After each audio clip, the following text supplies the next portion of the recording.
rapidement un petit peu te présenter, voilà d'où tu viens et puis un petit peu qu'est-ce qui t'a amené sur le côté investissement en bourse. Alors, je m'appelle Emmanuelle, je vis à Auvergne, tout près de Neuchâtel. Ce qui m'a amenée vers l'investissement en bourse, en fait, ça faisait 2-3 ans que je me formais sur le fait de mieux gérer son argent, en fait, voilà, avoir aussi se réconcilier aussi avec l'argent et avec le fait de gagner de l'argent, etc. Et puis ôter des tabous aussi autour de l'argent. Et en fait, dans ce parcours de meilleure gestion et de décider de regarder en face en fait l'argent aussi, j'ai eu peu à peu envie aussi de commencer à apprendre à l'investir. Mais en fait, c'est chose pas facile quand on est seul et qu'on connaît rien du tout de ça, parce que moi je viens pas du tout d'un milieu financier et j'ai pas du tout fait des études liées à la finance. Du coup, j'avais aucune idée par quoi commencer parce que j'avais toujours eu l'impression que c'était pour des gens soit qui étaient déjà riches en fait ou alors qui étaient déjà dans le monde financier. Mais quand on n'est pas riche et quand on n'est pas dans le monde financier, pour moi, ça me paraissait un truc inaccessible. Mais étant curieuse et aimant passer à l'action, j'ai quand même commencé à me renseigner. Et en fait, j'avais commencé par faire deux, trois formations, mais dans le trading plutôt. Et en fait, ce qui me dérange avec le trading, c'est que j'ai réalisé que c'était non seulement pas du tout une action qu'on pouvait faire en parallèle, mais c'est une activité en parallèle, mais ça devenait carrément une activité ce qui n'est pas ma passion à la base. Et puis, en plus de ça, tous les gens qui étaient là-dedans et qui me formaient là-dedans, c'était des gens qui étaient en dehors de la Suisse.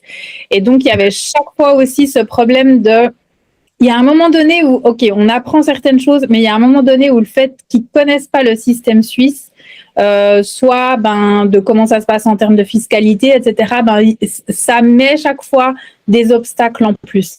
Alors, déjà qu'on apprend quelque chose de nouveau, je dois aller rechercher moi tout. Ça met un obstacle en plus. Alors, du coup, quand Didier, mon mari, t'a repéré et qu'on a vu que tu parlais de bourse, pas de trading, donc on s'est dit, OK, là, on n'est plus dans le trading pur, mais on est quand même dans l'investissement cette fois-ci. Et en plus de ça, il est en bourse, donc il est en Suisse, donc il va nous comprendre. Et là, on s'est dit, waouh, là, on commence à trouver vraiment ce qu'on veut. Voilà. Yes. Et c'est du coup, juste pour comprendre, avant de rejoindre un petit peu l'accompagnement, donc c'est un peu cette prise de conscience qu'auquel trading, déjà, effectivement, c'est une seconde activité, faut en faire presque un job, parce que c'est vraiment à temps plein. Et effectivement, si c'est pas adapté à la Suisse, acheter une action, c'est intéressant, mais la déclarer correctement aux impôts, il y a des spécificités, etc. Mais c'était quoi, à partir de ce moment-là, où tu t'es dit, tiens, je vais investir en bourse, mais peut-être le principal challenge ou blocage que tu avais, tu vois, avant de rejoindre un petit peu le programme? C'est de simplement pas savoir comment faire en fait. Vraiment, déjà, je pense cette croyance que il fallait être quelqu'un de la finance pour pouvoir investir en bourse. En fait, il fallait avoir un background ou déjà travailler là-dedans, tu vois. Donc, du coup, moi, avoir accès directement à la bourse, ça me semblait un truc possible en fait. Donc, voilà, je dirais que ça, c'est le plus grand challenge. C'est la sensation que il fallait déjà être là-dedans, en fait, formé là-dedans. Ouais, il y avait déjà un petit peu un blocage, une croyance comme quoi c'était pas forcément adapté ou réservé, on va dire, à une certaine catégorie de personnes, ouais. Et tu vois, au moment où tu m'as partagé juste avant que tu avais, du coup, c'est juste un site idée qui t'avait envoyé la vidéo, tu m'as partagé, on avait pu avoir notre premier échange, mais qu'est-ce qui vous a fait vous décider en disant, on franchit le pas et puis on rejoint justement cet accompagnement? Parce que parfois ça peut être quelque chose d'un petit peu challengeant, etc. Qu'est-ce qui vous a permis de dire, tiens, on prend un petit peu le risque et puis on va de l'avant, quoi? Alors, il y a eu plusieurs choses. Je pense déjà parce qu'on a compris que tu avais un côté pédagogique. Donc, même des choses complexes, tu arriverais à nous les faire comprendre, même si on n'était pas du métier. Donc, voilà, que tu allais nous découdre suffisamment les choses pour qu'on le comprenne. En plus, il y avait le fait que justement, on savait que ce qu'on allait mettre en place avec toi allait être optimal à l'endroit où on se trouve, donc en Suisse. qu'on saurait quoi faire aussi bien en termes de fiscalité, mais aussi savoir quelle plateforme en fait on allait pouvoir utiliser pour que ce soit optimal en Suisse. Parce que, par exemple, j'ai aussi fait une formation avec la crypto-monnaie. Là, même problème, je suis avec des Français et donc du coup, voilà, la plateforme qu'ils utilisent eux, moi je peux pas l'utiliser ici en fait. Donc, à chaque fois, voilà. Donc avec toi, on a compris que ça c'est un problème qui se résoudrait pas et que on allait enfin nous donner des solutions sans que nous on ait besoin de faire encore de l'extra travail à côté. En plus, on a compris que tu allais aussi nous aider à comprendre là où on en était en termes de patrimoine de façon globale en fait, si ce qu'on avait mis en place était déjà optimal en fait, que ce soit en termes de prévoyance ou d'imposition, de fiscalité, etc. Parce que c'est une chose d'investir et de gagner plus, etc. Mais si c'est pas optimisé, c'est un peu dommage. Donc, on a compris qu'il y aurait ce 360 degrés avec toi et qu'en plus, le fait qu'on puisse le faire en couple, c'était aussi vraiment cool parce que je pense que quand on fait ça en team, 1 plus 1 égale pas 2, quoi. Ça égale à beaucoup plus. Donc, des proactivités, Et puis, ça devenait un projet de couple et plus juste un projet individuel. Donc, ça, c'est aussi chouette. Ouais, j'entends. Yes, c'est top. Et justement, quand vous avez rejoint du coup un petit peu le programme, alors avec tout que ce soit le contenu sur la partie théorie, exercice, les lives du groupe, même les séances aussi en individuel en Google Meet, qu'est-ce qui peut-être vous a le plus aidé ou qu'est-ce que vous avez préféré un petit peu durant les différents mois d'accompagnement? Mais je pense que un peu des trois, c'est intéressant en fait, parce que un peu des vidéos pour pouvoir avancer à son rythme. Ça, c'est un côté intéressant. Pouvoir remettre en arrière s'il y a des trucs qu'on n'a pas compris ou revoir, ça c'est aussi bien. Parce que malgré tout, tu es super pédagogue, mais on apprend quand même des nouvelles données, des nouveaux concepts. Donc, de temps en temps, il faut se les répéter quand même 2 fois pour bien se les comprendre.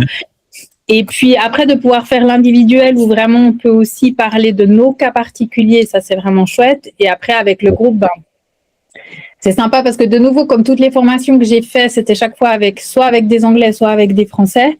Et voilà, ils se comprenaient bien entre eux, ils avaient le même type de challenge entre eux, ils étaient dans les mêmes régions, mais de nouveau, là, on se dit, autour de chez moi, il y a des gens qui sont dans le même mood et qui ont envie des mêmes choses, en fait. Donc, Et on voit aussi les questions que eux, ils se posent et que nous, on se pose pas forcément. Ou alors, par exemple, comme une des dernières fois, je me suis dit, c'est là que c'est vachement enrichissant de pouvoir partager avec les autres, c'est quand ma mère, que j'ai aussi entraînée dedans, n'est-ce pas? Parce que voilà, quand on fait en famille, encore plus puissant, disait qu'elle avait du mal par rapport à l'éthique et qu'un des trucs qui la bloquait beaucoup, c'est de se dire, mais si elle est pas 100% sûre que l'entreprise n'est pas éthique et ne correspond pas complètement à ses valeurs, elle n'y arrive pas. Donc ça, c'est aussi, à la fois c'est bien, mais à la fois c'est aussi un sacré plafond de verre. Hein. C'est une excuse pour pas passer à l'action de nouveau aussi.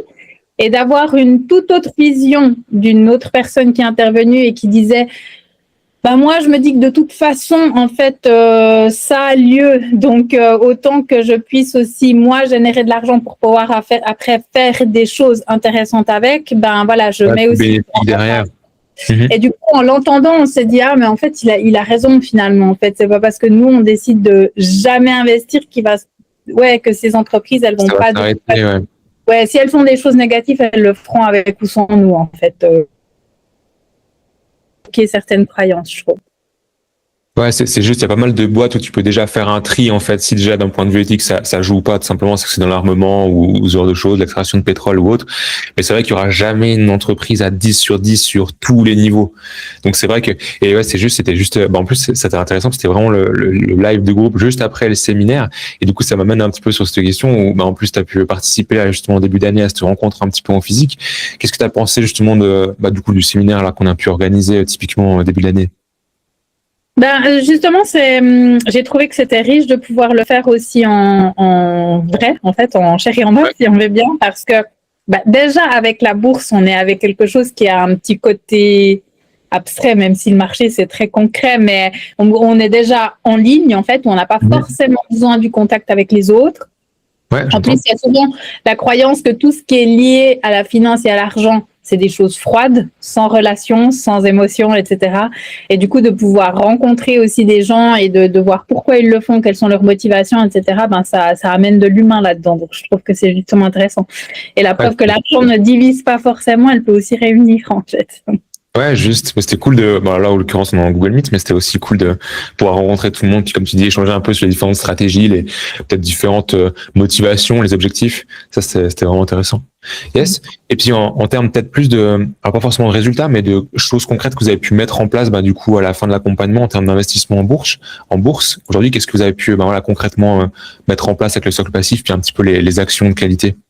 Alors, moi, déjà, ce que j'ai été très contente de pouvoir faire, c'est de pouvoir aussi faire le 3e pilier, le 3A, mais investi en bourse, en fait, vu ça, voilà. Et parce que moi, j'ai toujours eu la sensation que ces prévoyances, en fait, de quelque part aller enfermer mon argent et l'empêcher de pouvoir travailler, puis l'empêcher de pouvoir avoir une certaine... bien que je sais que c'est pour l'avenir, etc. Mais malgré tout, j'avais une sensation de perte de liberté, en fait, quand on me disait qu'il fallait absolument faire ces piliers. Et là, finalement, de pouvoir quand même, moi, décider qu'est-ce que j'en fais de ce 3e pilier, de la manière dont il travaille, du coup, ça m'a réconciliée avec les 3e piliers. Donc, c'est pas rien. Déjà rien que ça, de pouvoir décider comment il est investi et du coup être aussi plus consciente du rendement, parce que chaque fois j'ai l'impression de me faire un peu voler aussi avec ces investissements qui se font par des banques par exemple, où en fait finalement on se dit probablement qu'ils font largement travailler mon argent, mais en fait j'en ai pas du tout les fruits. Donc ça j'ai trouvé déjà chouette. Et puis après de pouvoir avoir un compte directement en bourse, etc. Rien que d'ouvrir son compte, je trouve que on se sent déjà beaucoup plus responsable de nos investissements, en fait. Et on se dit, j'ai pas eu besoin de faire HEC, mais en fait, j'y suis quand même. Et puis, puis de passer ces premiers ordres, en plus, on voit que ça permet, que c'est pas compliqué, au fond, qu'il faut juste, en fait, une bonne méthode et une bonne marche à suivre pour savoir si c'est un investissement qui est judicieux ou pas, et que ça ne demande pas de faire 15 ans d'études, que ça ne demande pas d'être un grand banquier, et que surtout ça ne demande pas d'avoir des millions pour pouvoir commencer à investir. On peut le faire avec des petites sommes aussi. Ouais, c'est vrai que c'est quelque chose en plus qui est commun à, je pense, chaque personne que j'accompagne, ça commence toujours avec des 100, 200 francs par mois, histoire de prendre aussi un peu la confiance, et puis après comme tu me disais, comment est-ce que je peux allouer maintenant plus, du moment que ça c'est maîtrisé, la stratégie a été mise en place, la question c'est ok, maintenant comment je mets un petit peu plus en investissement. Ouais, c'est top. Et sur ce côté alors tu vois, sans forcément parler du programme, plus en se concentrant sur le côté investissement en bourse, pour toi, à qui tu recommanderais en fait déjà de t'intéresser à la bourse puis de commencer à investir? Alors, je m'excuse, ça a coupé juste sur un petit bout. Si tu peux juste me... Ouais, je des fois des petits décalages. Non, je disais, sans forcément se concentrer sur le programme, plus de manière générale sur l'investissement en bourse, à qui est-ce que tu recommanderais de déjà s'intéresser à la bourse puis de commencer à investir concrètement? Aux femmes. Non, mais parce que c'est vrai, je pense que c'est un milieu qui est très... où les hommes peut-être ont déjà moins de peur ou moins de croyances que les femmes, malgré tout. Parce que je pense qu'on nous a moins éduqués pour être dans l'aspect plus financier, dans l'aspect d'investissement que les hommes. Ouais. Donc c'est moins naturel. Et donc du coup, et surtout je pense qu'en plus là, il y a beaucoup de femmes qui ont aussi des AVS ou des prévoyances pour l'avenir qui sont moins préparées aussi, parce que tout d'un coup, elles ont arrêté de travailler à un moment donné, elles ont travaillé à pourcentage, etc. Donc, en fait, elles ont vraiment tout à y gagner que de commencer à s'y intéresser et à investir. Et en plus, j'avais entendu dire que les femmes, finalement, elles étaient meilleures une fois qu'elles s'y mettaient parce qu'elles sont souvent plus consciencieuses, elles prennent moins de risques, elles étudient plus les choses avant. Enfin, je pense qu'on est meilleure que vous au final, mais disons que on m'a plusieurs fois dit, une fois que les femmes s'y mettent, en fait, elles peuvent être vraiment très bonnes en plus de ça. Elles ont un profil d'investisseur un peu différent, mais... plus réfléchi, plus stratège.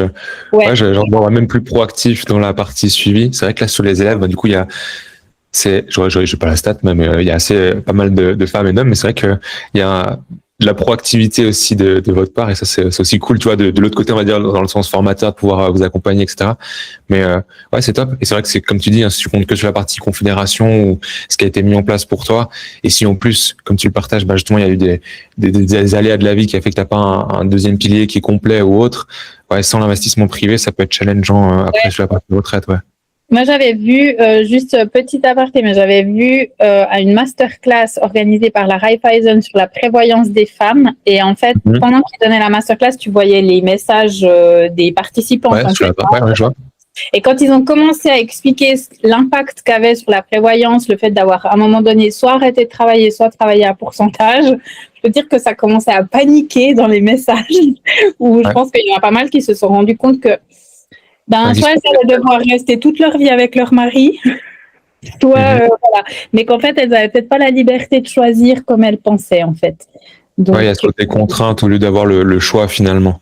Ouais, exactement. Et moi, je me suis toujours dit que j'allais faire en sorte d'avoir le choix. Si je suis avec mon mari, c'est pas parce que je dois être avec mon mari, c'est parce que j'ai envie d'être avec mon mari, voilà. Ouais, j'entends. Ouais, ça fait totalement sens. Yes, je te remercie. Est-ce que tu as peut-être juste un dernier mot ou un partage, voilà, par rapport à l'accompagnement, quelque chose à transmettre? Écoute, moi, j'ai été, vraiment, je suis super heureuse de m'être offert cet accompagnement, et ça continue, hein, parce que je continue à apprendre, etc.